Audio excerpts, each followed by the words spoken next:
Lejos de esculpir, crea a partir del assemblage, ideando e inventando piezas ingenuas y móviles, de factura rápida. Son tan ágiles y a veces tan elementales todas sus propuestas que parecen improvisadas. Nada más lejos de la realidad. Hoy hablamos de los objetos y artefactos del artista orensano Rosendo Cid, a raíz de su muestra en la compostelana Fundación Granel.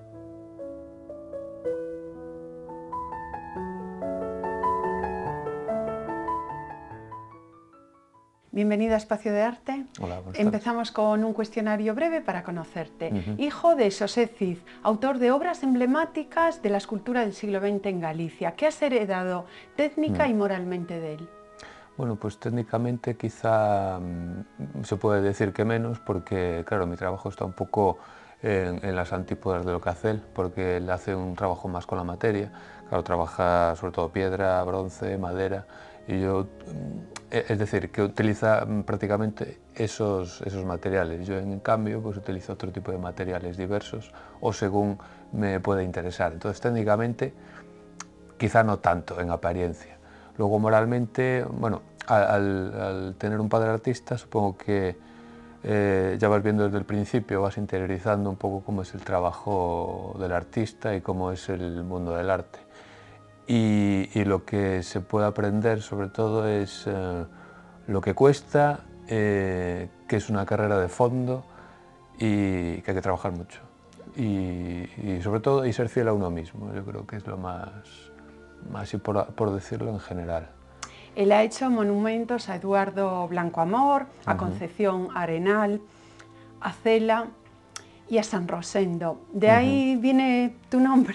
Sí, más o menos, hombre, se puede suponer un poco anecdótico, pero sí, eso, el culpable es mi padrino, que bueno, no sé si se empecinó, pero bueno, quiero decir que mi segundo nombre es Rosendo un poco gracias a él.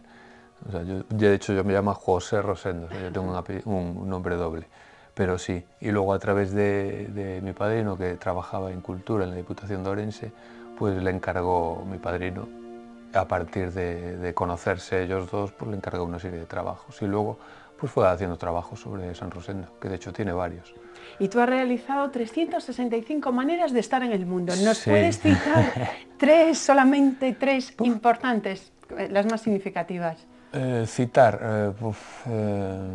Claro, es que ese es un trabajo un poco abierto, que igual ya me adelanto a preguntas que me puedes hacer. Pero... Sí, no pasa nada, no pasa nada. Pero es un trabajo abierto que tiene que ver a veces con el aspecto literario del manifiesto, a veces con un aspecto fotográfico de ciertas obras, y no te podría decir te podría decir alguna que pertenece a un diccionario de artista, que escribe arte con minúsculas, se titula así, y que dice algo así como, o sea, son definiciones en el abecedario, que tienen que ver con 365 maneras de estar en el mundo.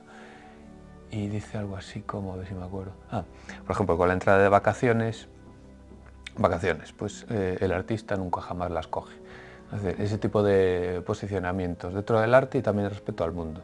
Pero no te podría decir, la verdad, que ahora, aparte de esa, sí. son muchas. Ya has dicho otra cosa que nos interesa, que te gusta escribir. Cítanos a un autor de cabecera. Pues hay muchos. Realmente yo tengo, hombre, te puedo decir que una temporada, depende de las temporadas, pues leo algunos autores con más profusión que otros. Hace poco pues me estaba leyendo o releyendo a Juan Carlos Onetti. En otra temporada también me profundicé mucho en Samuel Beckett, otra vez en Vilamatas, que es un autor español, por decir algún español. Y yo voy por rachas, las tengo todas abiertas y no tengo uno de cabecera realmente, no lo sé. ¿De música también, según el momento? Pues sí, menos algún tipo de música que igual no me va mucho, pero sí, yo diría, bueno, más rock, más indie, no sé, un poco de todo. Te puedo decir uno, a lo mejor Sonic Youth, que es así más rock, o te puedo decir españoles, pues desde Rosendo Mercado, hablando de mi tocayo, o España Los Enemigos, o no sé, cantidad de ellos. ¿La vida con azúcar o con sal? Pues, ¿qué pregunta? Tengo que elegir. Pues espera, te puedo decir. Pues mira, por la mañana con azúcar y por la tarde con sal. Estupendo. Ya está. Y ya para terminar, ¿cómo ve un orensano su tierra? Lo bueno y lo malo. Pues como todas, yo que más o menos viví bueno, sobre todo en las diferentes ciudades de Galicia, pues tiene sus pros y sus contras. Climatológicamente, pues en Ourense en verano es muy caluroso, en verano es muy frío, pero bueno, supongo que todos tiramos siempre por nuestra propia tierra y bueno, tiene sus pros y sus contras. Podría ser mucho mejor en muchos aspectos, culturales, sociales, pero no me quejo, a mí me gusta, ¿no? Bueno, pues hemos terminado este primer bloque, cuestionario corto. Ahora empezamos con tu exposición que lleva por título Mientras tanto, a lógica do obxeto. Sí. Y bueno, es un trabajo recopilatorio porque ahí vemos de todo. Vemos Sí. collage, dibujo, fotografía y escultura. Sí, hombre, realmente esto, bueno, ahí me llamaron de la fundación, Eduardo Baliña, y bueno, como dije en otras entrevistas, tampoco era la intención, pero al final quedó como un compendio de los 2 últimos años. Y como yo trabajo un poco, pues varias técnicas, por decirlo de alguna manera, pues están reflejadas ahí pues varias, lo que dices tú, fotografía, collage, algo de edición de postales, dibujos, que es lo último de la última serie en la que vengo trabajando. Esa sí que no se conocía, era un poco inédita. Y sí, es un compendio así sin quererlo, bueno, ahí hay una esculturita, que esa es de hace un par de años. Y en muchas, ahora por las imágenes que tenemos en pantalla, ¿te identificas con el surrealismo, con Duchamp? Sí, claro, hombre, es evidente en cuanto a referencia histórico-artística, claro. O sea, aunque yo dijera que no, pues cualquiera que conozca el surrealismo, dadaísmo, pues es evidente. Tanto en por ejemplo, en esta serie de fotos, que es un poquito más dadaísta, Y del o objeto encontrado del objeto también. encontrado, claro, Y el del objeto ready-made. ordinario elevado a Sí. categoría artística. Sí, claro, el O sea, ready-made es evidente. Claro, luego, tal como lo enfocas, hombre, estos son fotografías de los objetos, que aún hasta ahora este tipo de fotos, o de objetos más bien, no los expuse tal cual, porque hay objetos muy, muy pequeñitos. Entonces sí que es un poco dignificar a un objeto, no es que lo encuentre yo, sino que yo lo ensamblo y creo como una especie de objeto encontrado. Entonces eso evidentemente es un ready-made. Bueno, la referencia histórica es evidente. ¿Y qué no lo opina puedo tu negar. padre, una persona acostumbrada a tallar y a esculpir la piedra, la Pues, madera? ¿Qué opina de tus trabajos? pues seguramente tendrías que preguntarle a él, pero hombre, yo creo que sí que le interesa, pues sobre todo porque es otra manera de hacer. No, claro, yo no le puedo dar lecciones de esculpir ni de nada, pero a lo mejor él sí que puede estar interesado en ver otro tipo de cosas. Y ya, Pero bueno, no lo sé. y ya un artista reconocido como él, pero sin estudios superiores que a cambio tienes tú. Que Sí. la formación académica, en este caso, ¿qué aporta? Claro, la formación académica, hombre, siempre te da, o sea, hablando, por ejemplo, de mi padre, claro, él trabajó prácticamente, o estudió hasta los 11 años y luego por circunstancias, claro, ya empezó a trabajar en el taller de un ebanista y claro, lo dice muchas veces, como lo puede decir cualquiera que no tiene acceso a ciertos estudios que le gustaría, porque de esa manera también conoces no solo otras técnicas, sino otros modos de hacer, a otra gente y claro, lo que te da una especie de autodidactismo, no sé si decirlo así, es que claro, te lo tienes que trabajar tú mucho más, te encierras de alguna manera más en ti mismo, cosa que no quiere decir que sea malo, pero él ya lo dice que sí que le hubiera gustado acceder a unos estudios o una licenciatura o más estudios en general, no solo un estudio de Bellas Artes, porque tendría más posibilidades quizá. Yo le digo que tampoco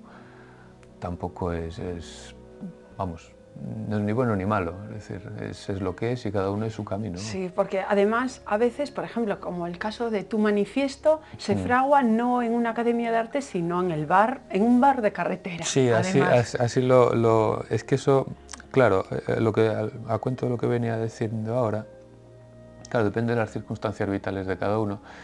Eso se fraguó después de haber acabado yo Bellas Artes, pues empecé a dar clase en institutos de secundaria y que eso al final siempre te influye a la hora de todo un poco, ¿no? Y en esa época andaba pues un poco por Galicia adelante.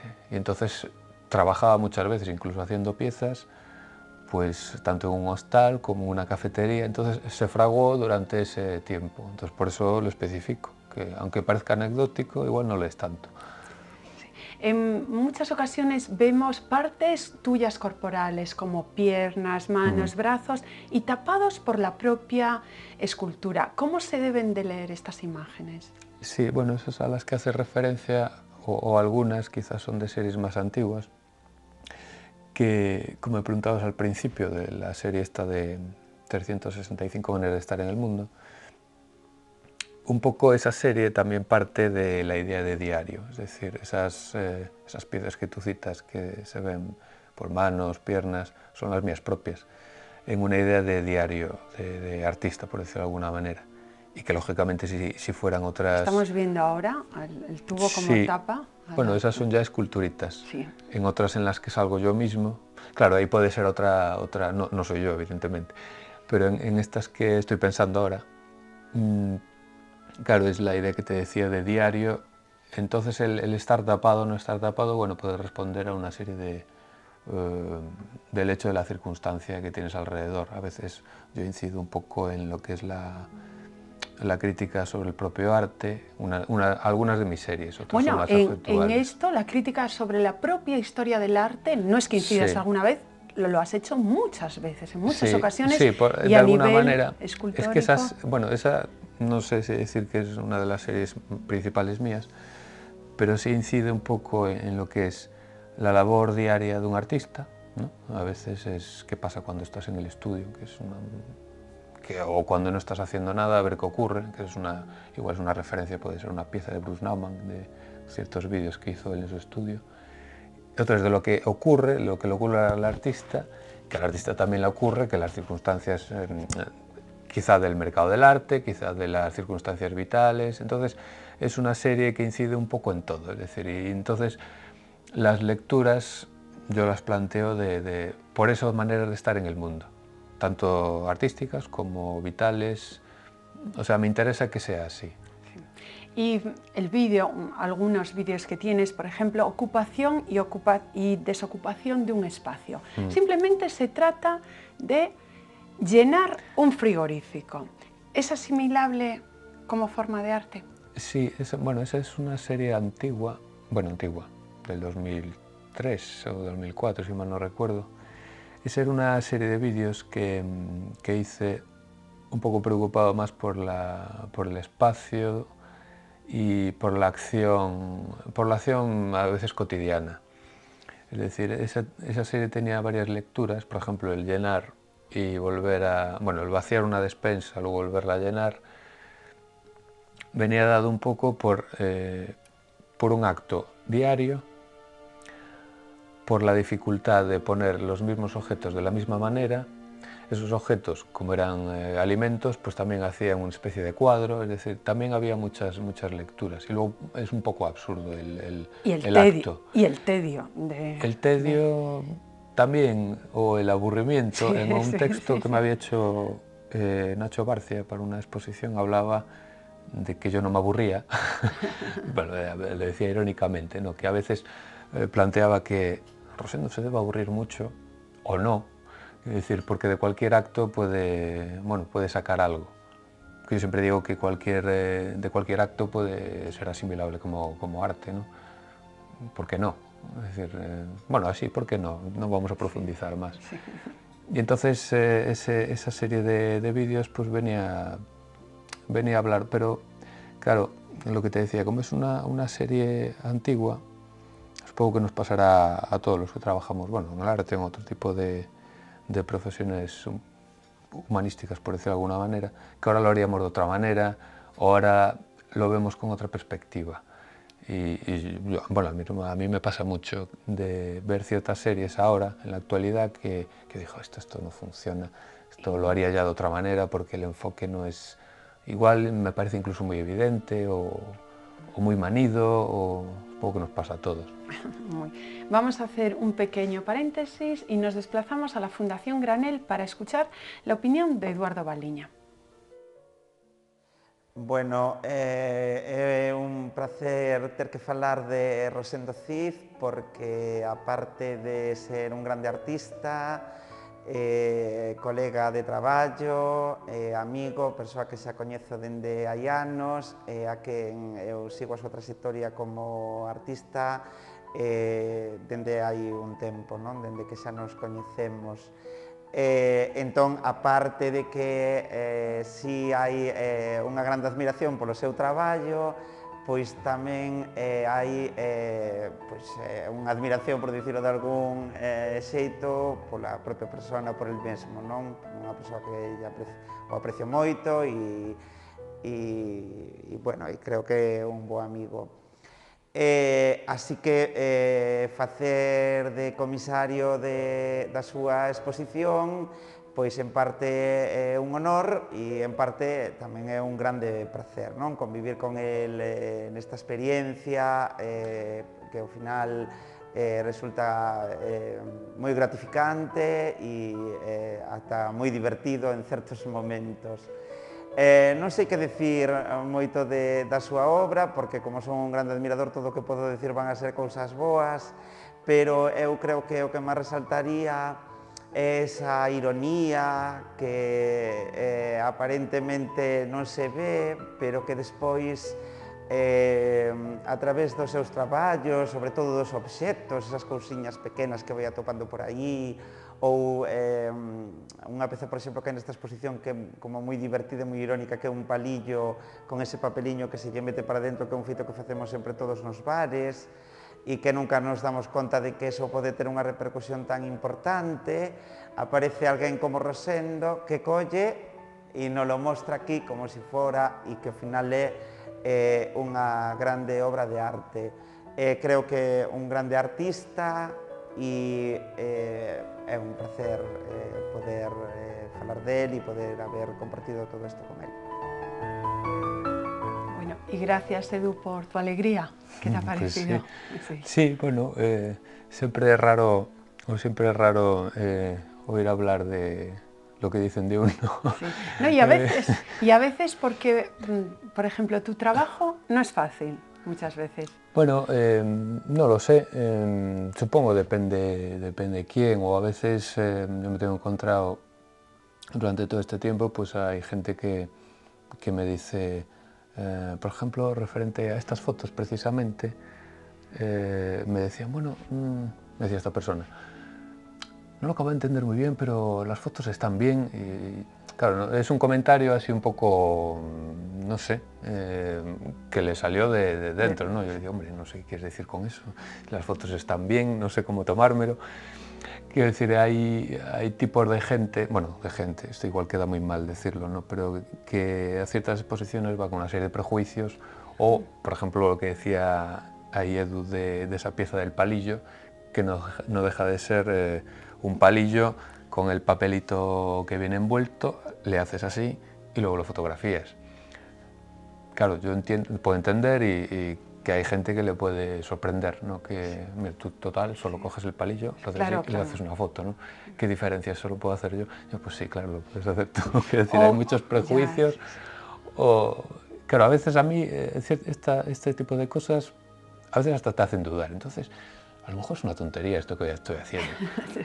Te digo así de claro. Otras veces digo, bueno, ¿y por qué no? Es decir, tú coges y te llama la atención sobre ese hecho, sobre ese acto, que al final yo creo que todo está hecho y de sobra conocido, los temas son los mismos de siempre, en la historia del arte, en la literatura.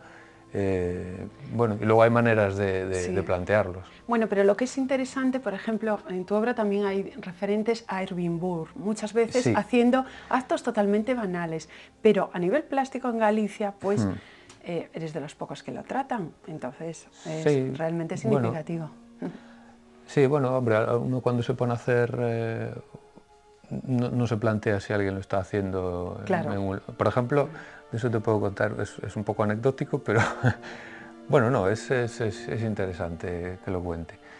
Por ejemplo, hay una serie que yo tengo, que también está en la fundación, que es Escultores de un Minuto. Ervin Burr tiene una serie que se llama exactamente igual, pasa que en inglés. Y yo antes de empezarla, yo no conocía a este artista. Y cómo se fraguó ese título, yo te lo puedo contar. O sea, es precisamente esa temporada que hice el manifiesto, que estaba por ahí, por los institutos adelante. Yo de que tenía una cámara digital, que aún estaban en pañales las cámaras digitales, que no tenía ni 5 megapíxeles, que hoy es una tontería, claro, o sea, en cualquier sí, móvil sí, lo sí. tienes. Bueno, pues yo tenía una Nikon de 5 megapíxeles y estaba concretamente en un hostal en el Barco de Valdeorras, que estaba dando clase allí. Y entonces, como hago muchas veces, a ver qué soy capaz de hacer con esta cámara y aquí mismo. Y ahí hice una serie que era, pues con los objetos que encontré en la propia habitación, eran unos objetos como unas poses, ¿no? Con unos cajones, o sea, un poco con la estética de hacer una pose de dibujo rápido, y duraba 10 segundos la pose, que era lo que tardaba el obturador en encenderse. Entonces esa serie se llamó Esculturas de 10 segundos. Luego, un poco por redondear, dije, bueno, pues 1 minuto queda bien, esculturas de 1 minuto. Luego de allí a poco me enteré que había un artista que yo no conocía de aquellas, que uno no puede conocer todo a veces. No, evidente. Y dije, joder, tiene la misma serie que yo, tal, y que se llama igual. Y justamente también tiene preocupaciones, bueno, por decirlo de alguna manera, similares a las mías, ¿no? Actos muy cotidianos. Y dije yo, bueno, pues que está todo hecho. Bueno, pero curiosamente... pero tú tienes una mayores, que es la escritura, ¿eh? Sí. ¿Todavía sí. crees en la fuerza de la letra impresa? Es que la literatura, o sea, el arte evidentemente es un arte visual. Lo que pasa es que a veces, o yo creo, quiero pensar o quiero creer que la literatura prácticamente va de la mano, porque tú cuando vas a hacer, tú o cualquiera de nosotros, cuando vamos a ver una exposición, básicamente luego tenemos que verbalizarlo de alguna manera. Igual no por escrito, pero lo tenemos que verbalizar, lo tenemos que explicarla. Entonces no deja de ser, para mí están muy unidas, tanto la literatura como el arte, por esa necesidad de verbalizarlo, porque incluso a veces gana en más lecturas. Yo he hecho un trabajo en la facultad, bueno, al final, en el bienio de doctorado, que era un poco sobre esto, que era un estudio de ciertas obras paradigmáticas dentro del arte contemporáneo, y me centraba en el cuadrado negro de Malevich, ¿no? Y como obra paradigmática, que bueno, el cuadro es un cuadrado negro colocado en una sala a modo de iconio religioso, pero luego cuando te lo paras a mirar y estudiar, ves toda la carga estética, no solo estética, sino la carga literaria de las críticas, de todo lo que se habla sobre él, es decir, todas las capas que se van sumando alrededor de una obra que en realidad es un cuadrado negro sobre un lienzo blanco. Es decir, que la obra en sí no es nada si nosotros luego no la verbalizamos ni la... Entonces para mí están un poco ligadas.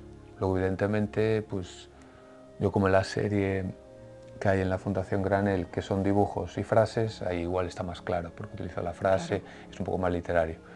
Pero bueno, yo siempre le veo conexiones, sí. Por los títulos. Sí. No nos queda más tiempo, pero ¿qué conexión te puede unir, o si te ha gustado el trabajo, de Sergio Lima con el que compartes espacio?